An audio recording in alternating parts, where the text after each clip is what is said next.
Hello बच्चों, कहानी की दुनिया में मैं मीरा आपके लिए लेकर के आई हूँ पंतन की नई कहानी जिसका शीर्षक है सुनहरी विष्ठा।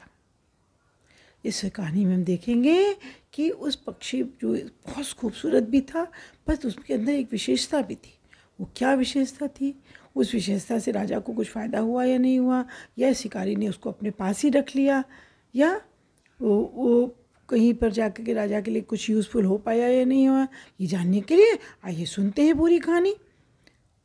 तो एक शिकारी था, वो शिकार करने के इरादे से इधर उधर पूरे जंगल में घूम रहा था। उसका आज कुछ ऐसा था कि कुछ स्पेशल मतलब पक्षी ढूंढ रहा था कि राजा को देख कर, जिसको उस समय तो ये होता था राजा को देख लेके जाओ राजा के पास, राजा जी देख के खुश हो जाते थे और उसमें उसको पुरस्कार मिल जाता था।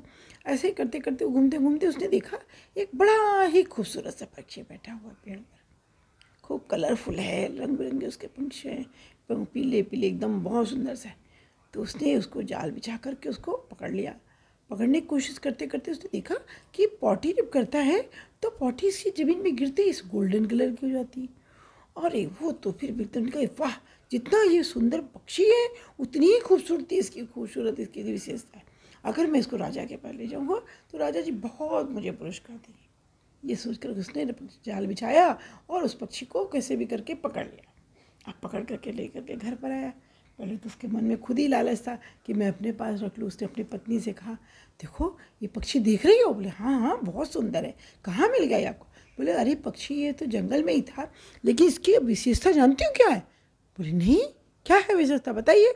बोले इसकी विशेषता ये है कि जब पॉटी करता है और पॉटी ज़मीन में गिरती है तो ये पॉटी गोल्डन कलर की, बोले क्या सोने में बदल जाती है? बोले हाँ लगता तो ऐसा ही है। बोले अच्छा, लेकिन मैं सोच रहा हूँ कि इसको राजा जी को ही दे आओ, क्योंकि न तो हम इसको अच्छे से पाल सकते हैं और राजा को जब पता लगेगा तो वो नाराज़ भी होगा।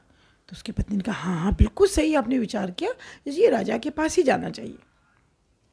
दूसरे दिन सुबह सुबह वो जो पक्षी शिकारी था वो लेकर के उस पक्षी को वहाँ राजा के महल में पहुँचा। दरबार में उसने कहा, राजा जी मैं आपके लिए बहुत खूबसूरत तोहफा लेकर आया हूँ। खूबसूरत तोहफा लाया? दिखाओ क्या लाए हो। उसने दिखाया तो महाराज बहुत खुश हुए। बोले हाँ पक्षी तो तुम्हारा बहुत खूब सुंदर है, लेकिन ऐसे पक्षी तो अक्सर मिल ही जाते हैं। बोले नहीं महाराज, इसकी एक बहुत बड़ी खूबी भी है, बहुत बड़ी विशेषता है, इससे हमारा राजकोष भी सोने से भर सकता है। क्या बात करते हो? हाँ महाराज, ये जो पॉटी करता है तो इसकी पॉटी गोल्डन कलर की हो जाती है, जैसे ज़मीन पर गिरती। बोले क्या सोने में बदल जाती है? बोले महाराज लगता तो ऐसा ही है। तो राजा ने उसको ले लिया और जो कुछ भी पुरस्कार उसको देना था उसको दे दिया। बोले ठीक है तुम इसको छोड़ के जाओ, फिर मैं देखूँगा और तुमको बुला लूँगा। चला गया ना वो बेचारा पुरस्कार लेकर। अब दिन भर तो पक्षी वो बंद रहा पिंजरे में, लेकिन उसने पॉटी नहीं करी। मंत्री भी उसको बार बार झाँक झाँक के देखे कि अरे महाराज जी ये ऐसे टिका गया, वो ऐसे परेशान करके गया, आपको मूर्ख बना गया, हम लोगों को मूर्ख बना गया, पुरस्कार भी ले गया और बेकार का पक्षी दे करके गया। राजा को भी लगने लगा बार बार की बात तो सही मंत्री कह रहा है। उसने कहा अच्छा ऐसा करो, इसको उड़ा दो। लगता है नॉर्मल तो किसी को क्यों पकड़ के रखना है, छोड़ दो उसको। और जैसे ही उसने पंख पिंजरा खोला तो पक्षी उड़ गया और उड़ते ही उसने विष्ठा कर दी। जब विष्ठा गिरी पर ज़मीन पर तो ज़मीन पे गिरने के साथ में ही वो उस गोल्डन में कन्वर्ट हो गई, गोल्ड में। तो मंत्री और राजा दोनों हाय करके रख गए, अरे ये तो उड़ गया, पकड़ो पकड़ो पकड़ो पकड़ो। लेकिन पकड़ो कहाँ, अब तो उड़ गया वो।